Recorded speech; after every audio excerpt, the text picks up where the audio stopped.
All right, it is 2 o'clock. So I want to make sure that we are respectful of everybody's time. So I want to make sure that we go ahead and get the show on the road. Hello and welcome everybody. Welcome to our webinar, Videos and Animations, Defining and Creating Movement. My name is Carly Patterson, and I'll be presenting with my colleague, Eris Noren. Hi, everyone. We'll also be supported by our colleague, Walter Schirmacher.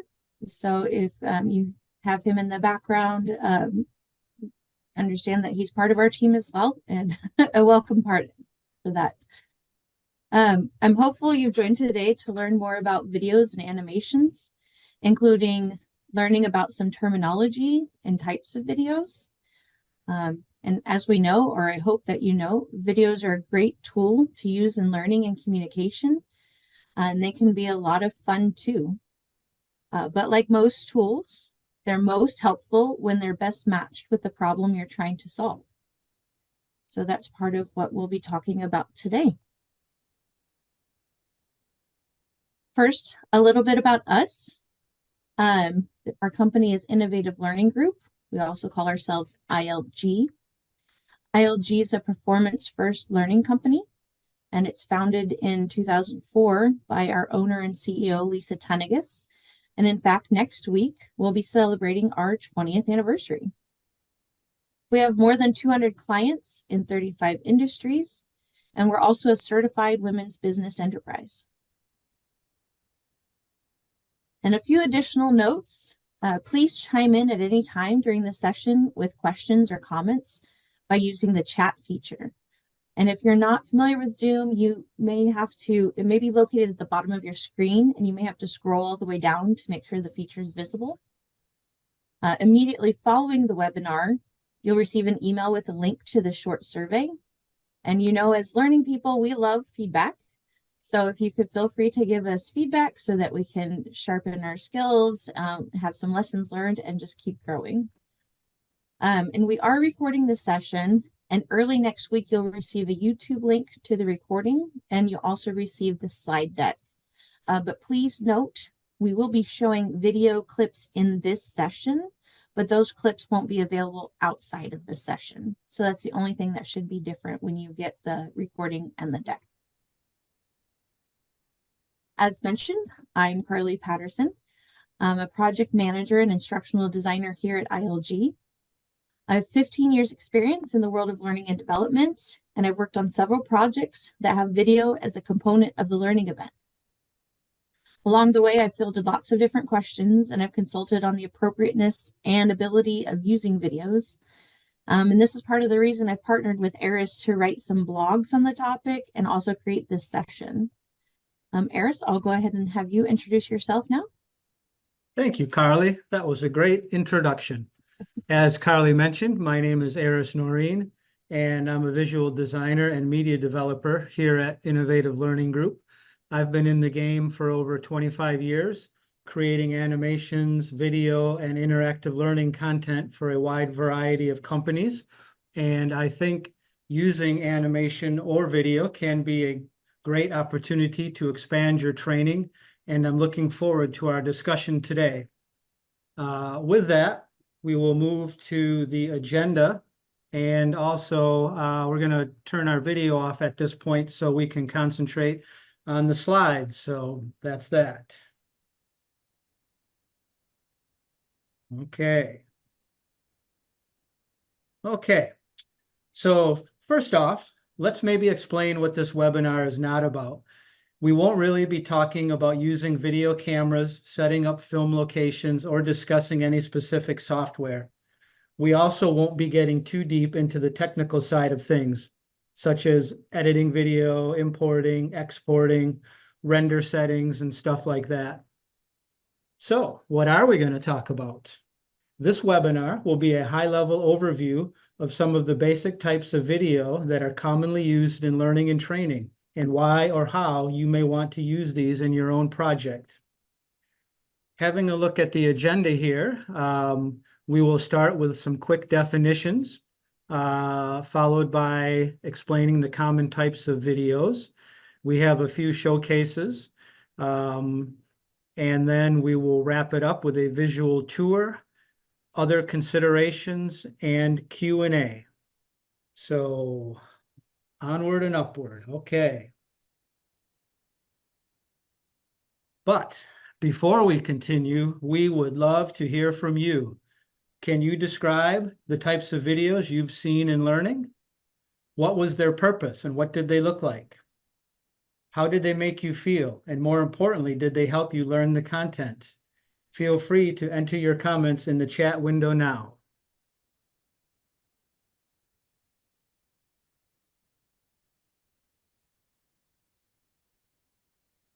Right? I know Beyond videos are very popular. Yep. Yes, I love the use of micro-learning videos. Agreed. I think those are really where these shine. So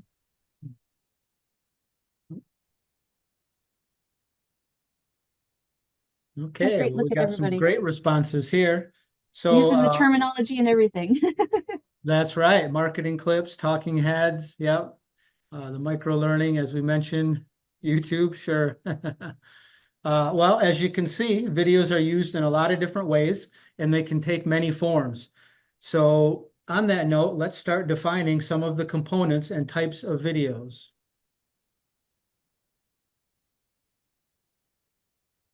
Let's define animation as a verb, animation as a noun, and then video.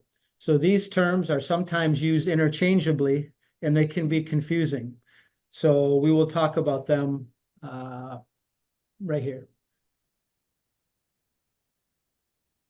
Animation as a verb, to make or design in such a way as to create apparently spontaneous, lifelike movement.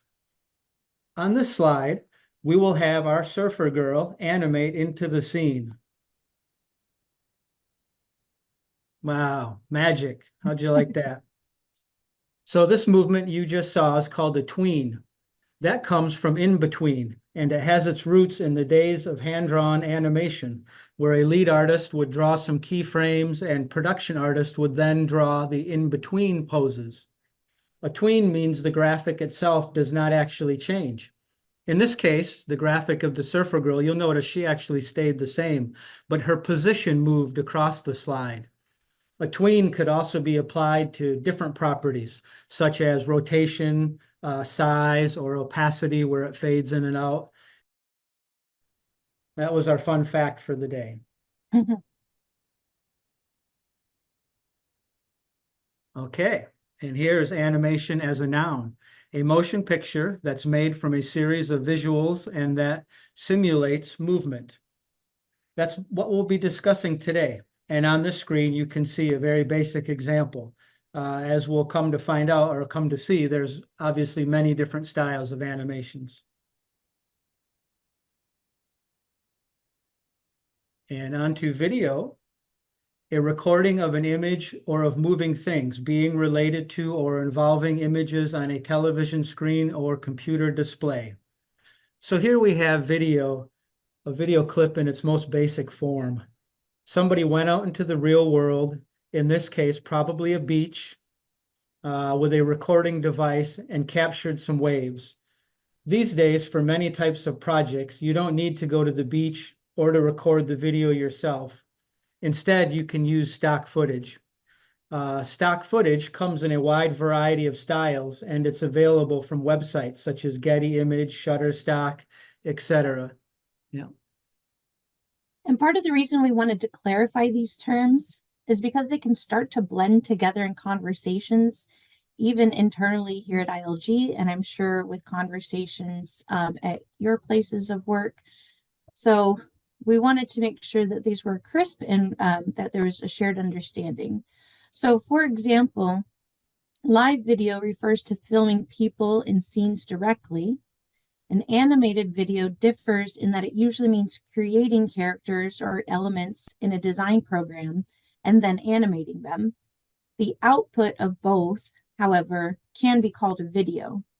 So for ease of discussion in this presentation, we'll talk about the end product of a live video or an animated video as just video.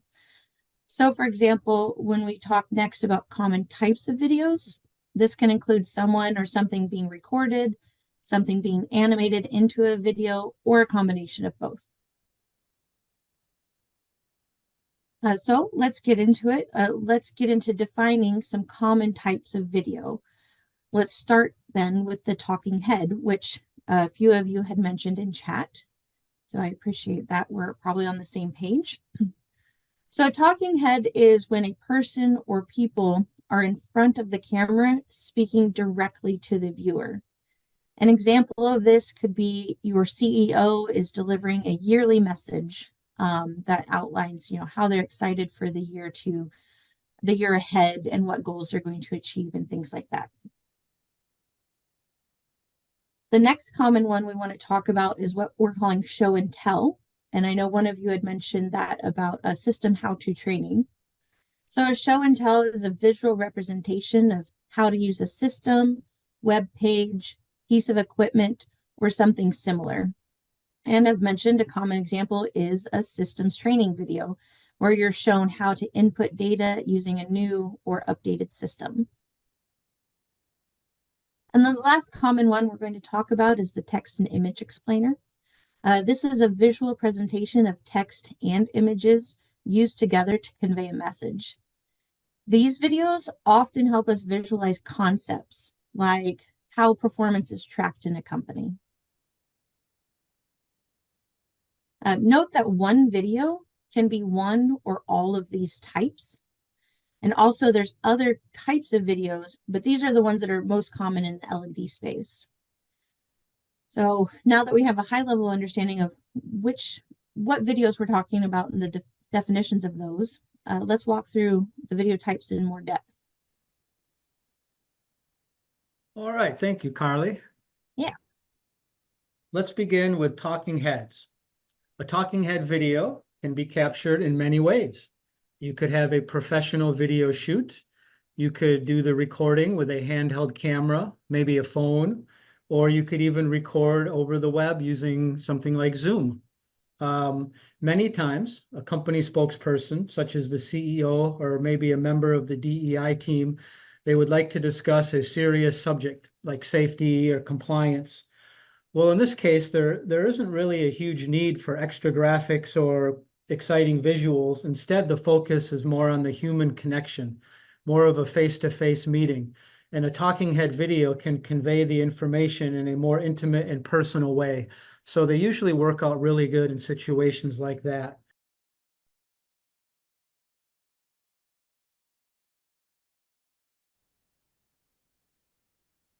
So to recap, a talking head video can provide a human element to a message or to an online learning event.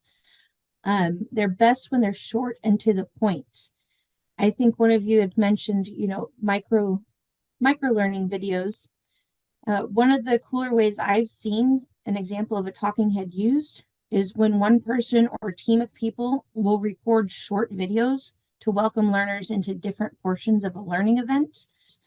For example, if a learning event takes place over a few months, there may be a video at the start of each month as a way to encourage learners to keep going or to provide things, different things to consider now that the learners had more exposure to the topic at hand.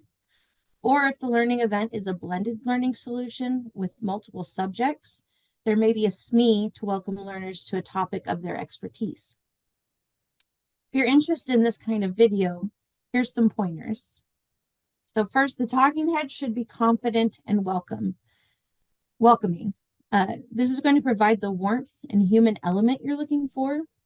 Think of this as someone sitting down to have a chat versus giving a presentation.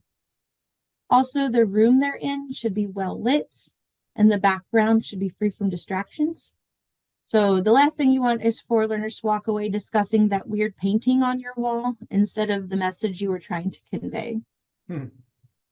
So before we go to the next video, I did want to take a moment and pause and see, I know you've mentioned, a few of you have mentioned seeing these talking head videos before, but did you see anything that was really moving or a cool way that you saw a talking head get incorporated into a learning event?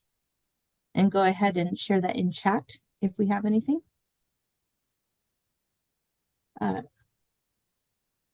So I agree. We have a comment. I think it's good for remote employees to meet leaders and see their faces.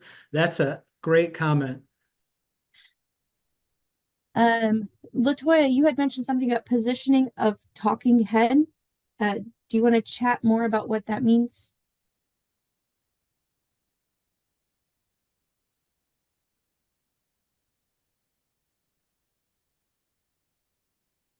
And we can, oh, right. Yeah, sometimes it's great to have a video directly with the speaker in the middle of the frame, but oftentimes there's this concept of the rule of thirds and how you want to place your main focus in those thirds. So that's something that we could maybe revisit later. We could share out. Oh, right. And then Katie mentions the concern about the how evergreen can talking head videos be, especially when somebody leaves the company. So I think that's definitely a good point. And also, I think for talking heads, you have a lower risk if you keep the complexity lower. And if it is a simple video of somebody, um, it's just one person in front of a camera speaking to the learner. In fact, that first video that you saw in this was that example. We had originally had a video of two talking heads and one person left the company. So we re-recorded with just the one person, but they pretty much used the same exact script. We have another comment about the use of closed captions to support multiple languages, and that is correct. A lot of the videos we produce, the captioning and translation, that's part of the package, depending on, where the company, who they serve, but that is a main consideration. And the captions can go a few different ways. They can be burned right into the video, or they can be a separate text document that gets uploaded and then that gets passed to the translation. We won't go too deep into that, but yes, that is a great comment. And one of our videos in the text and explainer video section actually has a situation where we had to put the transcript right in the video. So let's go ahead and move forward and we can get to that example and I'll make sure to point that out. For now, though, let's talk about the show and tell videos. Okay, well, these can be created in several different ways. For example, if we are creating an instructional video for some software training, we could use a screen recording tool such as Camtasia. Or it could also be built by simply using screenshots showing each of the steps involved. If the video needs to capture something physical, a video shoot can be held, or again, still images can be used. So let's look at a few examples.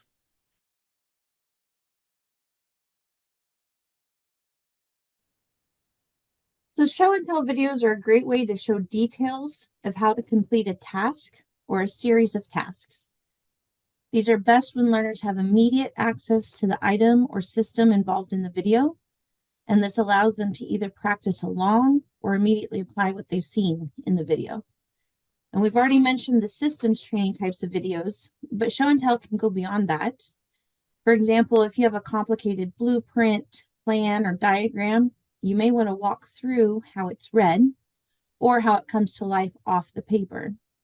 You can also have show and tell videos that are completely informative and not at all about what steps the learner needs to take, but rather how things happen. For example, how a heart works or how a heat pump works. If you're interested in this kind of video, here's some pointers. As Eris mentioned, you want to be clear about the details, meaning what are you showing and in what order, and then what's the best way to provide the visuals you need. For example, if you're using a system, make sure you're using a sandbox environment or something that doesn't show personal data. Or you can also incorporate into your process to blind the data after you've taken the screenshots or the video. Or if you're showing how a part fits into a larger component, do you have all of the individual pieces and are you able to piece them together on video? Another pointer, don't rely on just the video. Create a performance support item as well. because this is going to help the learners across their different moments of need.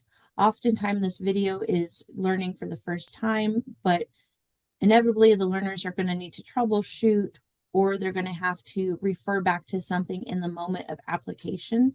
So pair the video with a performance support item like a job aid.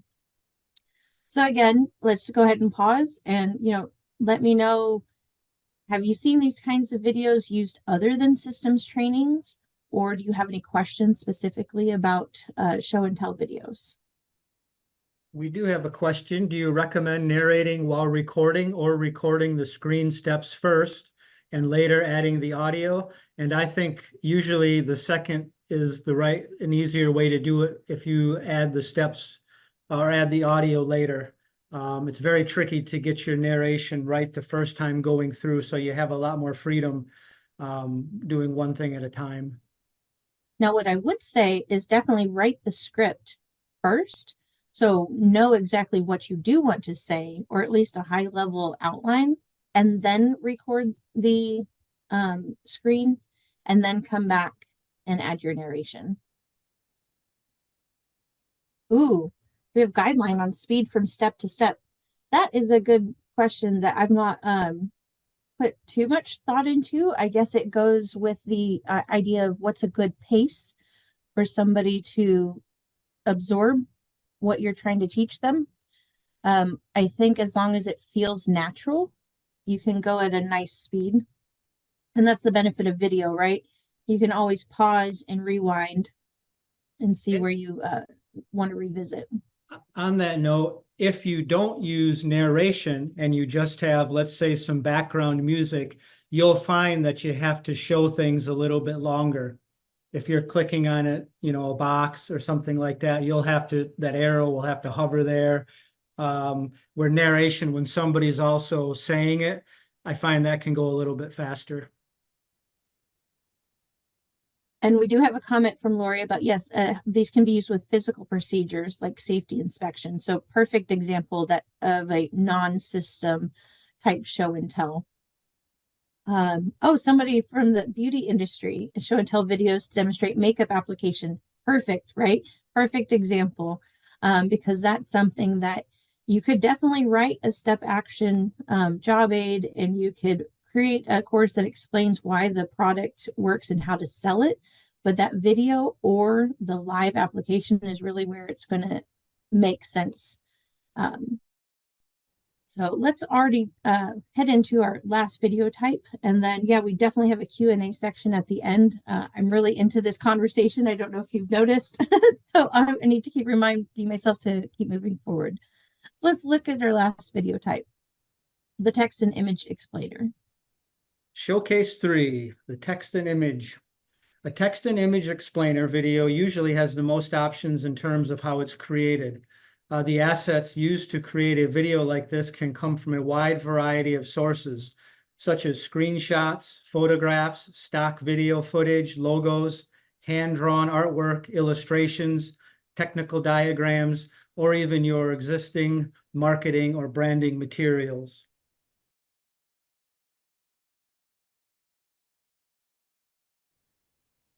So as recap, text and image explainer videos are a great way to visually explain a topic or an idea. And they're best when the topic of the video is abstract or hard to understand, or when you want to provide an element of excitement to your message.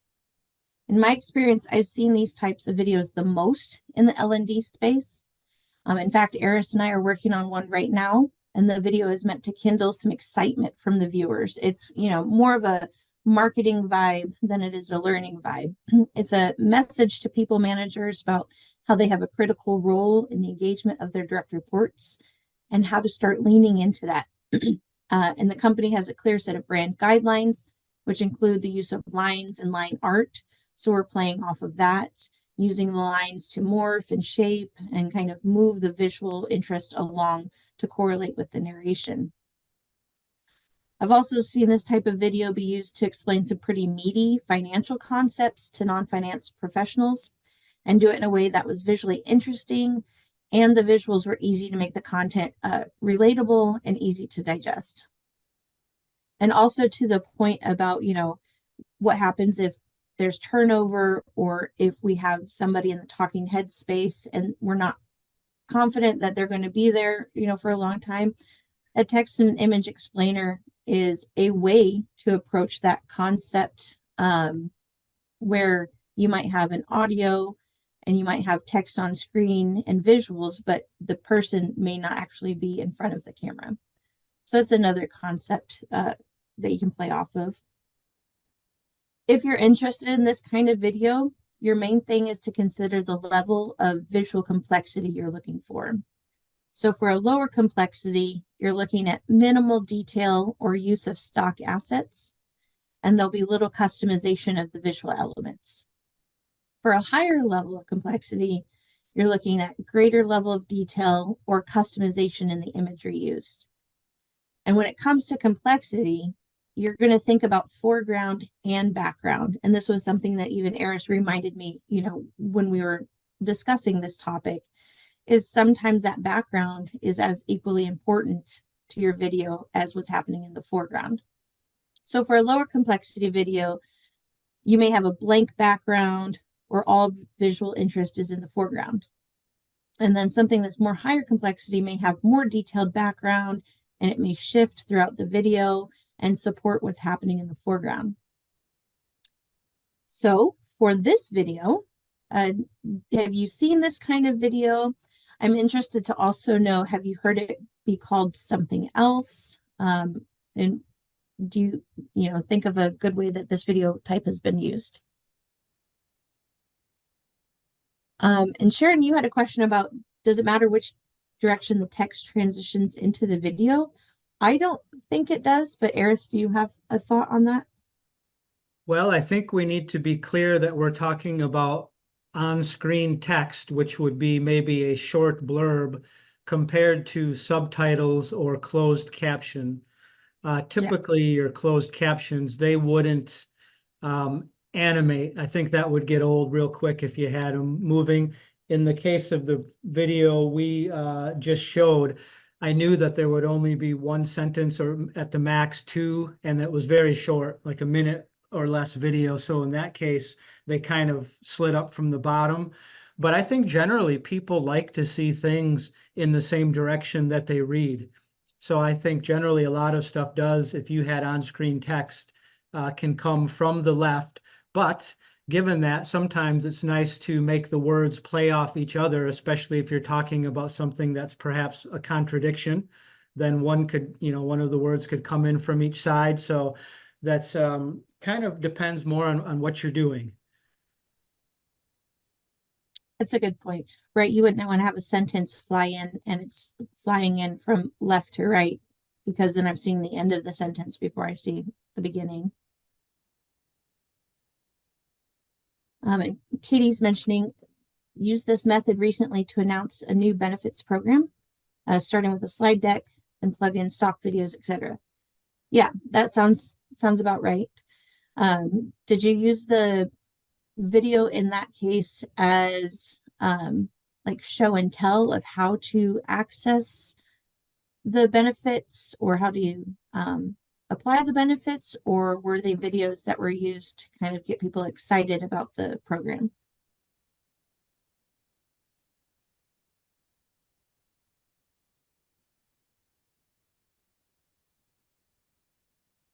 Right. So she had said it's about generating excitement. I've seen that used a lot for these kinds of videos. All right. And I think this is just going to be a quick question because we've been chatting along the way, but which of these videos do you see the most in learning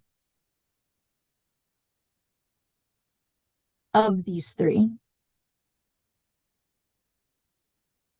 Renee says, we often add text to video to enhance a portion of the transcript that we want learners to really focus on. I like that.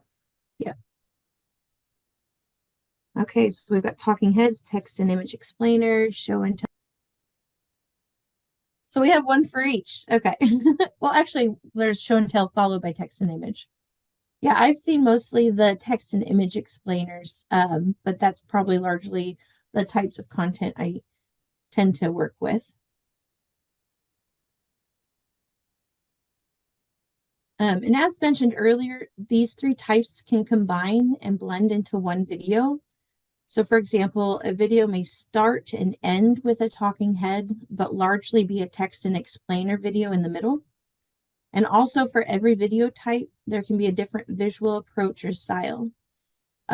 Eris put together this quick montage of different visual styles and video types. And afterwards, he'll kind of highlight the different styles and visual treatments that we're seeing. So this gives you a quick idea that just these three types of videos we provided aren't the end-all be-all. So Eris, why don't you walk us through some of what we saw there? Yeah, we rolled through it pretty quick, but there was a wide variety. You'll notice right at the beginning there, we had hand-drawn cartoonish style, and that's typical of a program like Vyond. That was the whiteboard style, wasn't it? Which seemed to be all the rage a few years ago. You don't see those too much these days.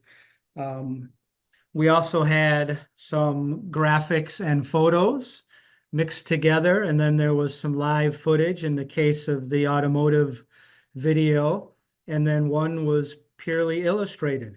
And in fact, we could say that those were vector drawings, like something you would make in Adobe Illustrator as opposed to hand-drawn. We could even, divide up illustrations into several categories if we wanted, but we won't go that deep today. Okay. And then a few more examples. We've got some video that had some graphic overlays. The graphical elements there, in that case, a timeline or a learning timeline. And then some video that incorporated existing screenshots taken from marketing materials or PowerPoints and things like that. And then on the lower right here, we also have some stock footage, as we call it, the B-roll there. And then that's got some graphic elements laid on top. So a wide variety of styles and a wide variety of graphics and things you can do. So what are the next steps if you want a video as part of your learning solution? So first off, you're going to have to be clear about the purpose of the video. So for example, is this a performance support item learners need to access at any point? Do you hope the video will cause excitement or provide clarity on a topic? Or are you wanting to use introductory videos throughout a larger blended learning solution? If you don't have a clear purpose, the video can get to be too long. Scope creep can happen when you're finding a focus, and you can end up with something that lacks focus and actually pushes your learner away or confuses them. And then that kind of ties into the second point of keeping it brief. Now, depending on the research you look at, what brief means, it can mean widely different things. So I'll say try to keep it at a maximum of 3 minutes. And if it's a talking head video, go even shorter. It's always better to combine a learning event like listening with a learning event like reading. So for example, maybe have a short, punchy video outlining your New Year's strategy and why you're excited about it, but then share the strategy documentation and make it easy for learners to consume. And then lastly, keep in mind what you have to start with as far as visual assets. You can come to the table with no assets and still end up creating a great video. It's just as sometimes you want to think through, do I have existing logos? Do I have screenshots? Do I have visual models or diagrams? And, you can improve those and make those match a theme of an entire video, but see if you have anything that you actually want to incorporate. And then sometimes we may recreate items, but knowing the inspiration makes the process a lot smoother. We did have a question at the last video set about tools, and Eris is the perfect person to talk about that. So I will step back and let him talk through this and then the next slide about complexity and cost. Yeah, thanks, Carly. So we won't get too deep into these, but we did make a slide that you feel free to screenshot or write down. But that's going to talk about some of the tools we use and some of the stuff that's going on these days. So here are some common tools and assets. First, on the left side, we've got web-based tools. And what that means is these are browser-based tools where you do your work right in the browser. You typically don't download something. And there are several web-based animation tools available. One we use quite a bit is called Vyond. Vyond has pre-made characters, objects, backgrounds. It also has some sound effects and music and pre-made animated elements. And you can drag these and drag and drop them right onto a timeline to create a video. So while you're limited to how much you can customize it, it is still a real quick and easy way to make a nice animation. Although I must say that all of these tools, they're web-based and they're beginner friendly. You'll still have to put some time into figuring out the nuances. A lot of times people maybe just need to convert a video from one format to another. I don't know if you've ever had a MOV file or an AVI file. They're much, much larger usually compared to something like an MP4. So if you want to convert those, there's a tool over in the, where's it here listed in the software, Handbrake. That's a quick download that you can then use to use for some editing and, you know, changing your formats and stuff like that. Jumping back to the audio, we've got Well Said, and then the bottom two, Premium Beats and Audio Jungle. There's spots where you can find music and sound effects and things like that. But Well Said's a little bit unique in that that's text to speech, and that's using AI. And you can upload a text document and choose your narrator, and within, you know, seconds, you'll have that audio file read back to you, and they do a great job. Yeah, occasionally you'll have to tweak the pronunciation. There's some words. What's one of them? I think record and record. They never know what to say with that, so you have to spell that out for them. But very easy to use, and they're fun. It's fun to see the how nice the audio comes out these days. So that's something that's changing. And let's see, lastly, we've got some stock assets. And these are websites where you can go to get video footage, images, things like that. And a few of them here are Getty Image, Shutterstock, Pexels. My only concern with that is make sure that you check the usage rights if you're going to be using something for commercial purposes. And on to cost and complexity and other considerations. The web-based tools that we mentioned previously, like Vyond, are your lower cost, easier to use, and more beginner friendly. When you want to do higher end or completely custom stuff, a program like After Effects is the way to go. As you can imagine, there's a much steeper learning curve. The software itself has a higher price tag, but a program like After Effects allows you to make high quality professional animations, videos, and anything you'd like to make. Considerations we touched upon a little bit previously that can determine the overall cost. How long is the video? Will you need to record any live footage? And how much customization and detail will you need for the visual elements? And will you also need to have your narration, your background music, sound effects? So those are just a few of the many things that can go into the complexity of it. And before we move on from cost and complexity, we did have a question about tools. Do any of the web-based tools you mentioned do screen recordings and allow for robust video editing? Yeah, that's a good question. Let me think on that. Do we use one to do any of those? I don't think I think like Camtasia and stuff allows you some very, very basic editing, usually chopping off the end of a video, but I would probably say not really. That I can't think of one that we do both with. Okay. They're usually very specialized tools. Yep. And Walter said they're very specialized tools, and I concur.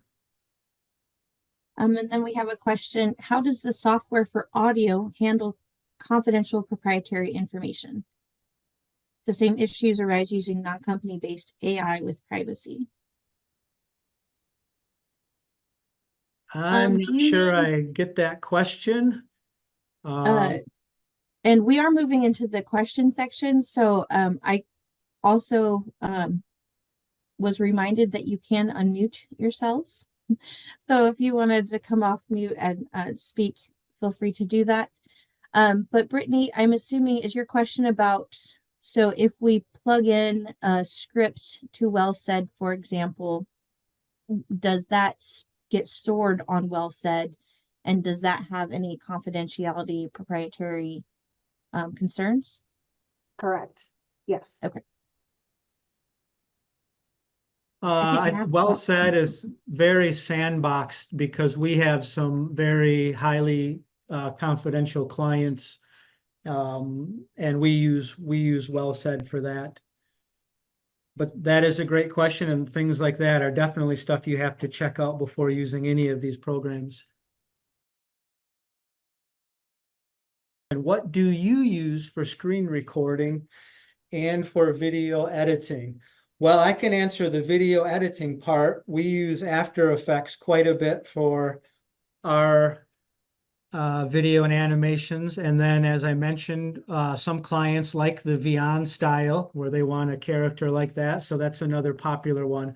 Those would be our main two go-to programs. And as for screen recording, I think a lot of those come from the clients who are using their own, if they're doing software recording and stuff. So I'll have to defer that question to maybe Carly can answer that one. Well, we have a chat from Matt that actually says screen recording, we could use Snagit, Camtasia, and Storyline. And then,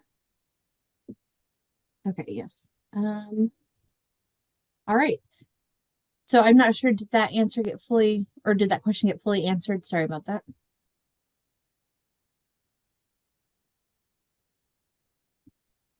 I forgot I could go off mute. No, I'm happy to hear your recommendations and some of the others. We've looked for web-based applications just for matters of accessibility. And we used to use Camtasia it's the most, like I could do the most with it. However, we just ran into it crashing all the time. And our newer trainers, it was just a lot for them to learn, having no previous experience. So then we started going the web-based version and just haven't found a great solution yet. So I don't know if anyone has any recommendations for web-based screen recording and video editing. I think Snagit is web-based. I'm not sure. Yeah, I know if you do a search, you'll come up, there's dozens. Yeah, So I was wondering if anyone can personally vet it. Like we've been using. You can use oh, go ahead. You can use Loom for some basic screen editing or screen recording, and that's more mobile. I've used it like on my phone, and I believe it. Not sure if it's web-based, but you can use it on a computer. So less editing options, but it does do the screen recordings and allow you to then like export those out as is or send them to other files. Okay. Thank you. One of the things like Eris mentioned is that if you don't want to do a recording of your screen, of your movement and things like that, you can take screenshots of the screen that you're working with and take them at different levels or different points in time, and then piece those together to create a video. And I think, Eris, you would be able to probably say it better, but I assume what's happening there is that animation is we're actually adding things on the screen and then showing some motion, mocked up motion that way. Yeah, that's correct. A lot of times just recording your screen, like I said, you get so many artifacts of dialogue boxes half open or, the retyping passwords that if you get crisp screenshots of each section, you can put the little mouse in, or you can make some things move, and it'll come out looking really good and probably save you some time. Eris, I'm curious, are you self-taught or do you have a graphic design related degree? I do, unfortunately. I didn't go to school to be a doctor or a lawyer. No, I went to Northern Michigan for it was illustration and painting back in the day, and we started getting into computers right at the end. So didn't have a lot of it at university, but then later on, yeah, right out of school, hopped on a computer and never looked back. Yeah, this is a conversation for a different day, but having gone from the post-pandemic, right? You take all of Yep. our trainers who did everything live, and we've had to teach ourselves now to create e-learning courses, and finding the best learning path for ourselves to get comfortable with these tools hasn't been as easy as we'd like. Yeah, that's understandable. There's so many tools these days. They all specialize in certain things.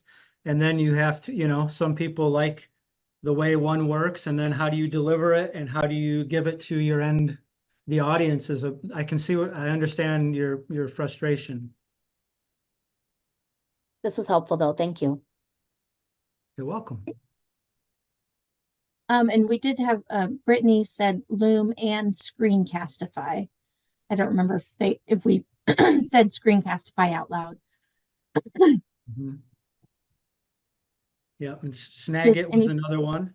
I don't know if you mentioned that. Yeah, Snagit, and Matt clarified it's not web-based, but it's simpler than Camtasia.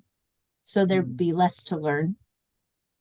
I know I use Snagit just for screenshot purposes, and it was a really easy tool to use. I use Snagit every day to capture normal screenshots and annotate them. And it is a great tool and not too expensive. And you can do video. You just can only trim the ends and not the middle with Snagit. So I know we're almost to the end here. I've got the contact information on the screen to either myself or to Eris.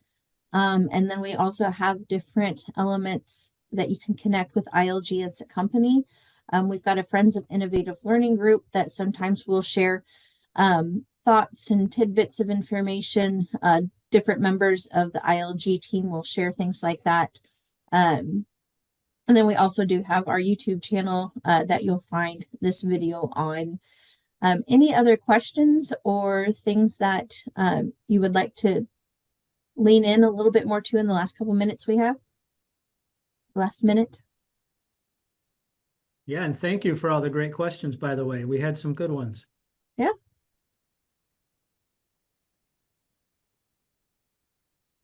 Well, you've been a great group. Thank you so very much. And I hope you have a great rest of the week and a great leap year and end of February and heading into spring. Thank you. Thank you. Yeah, thanks everyone.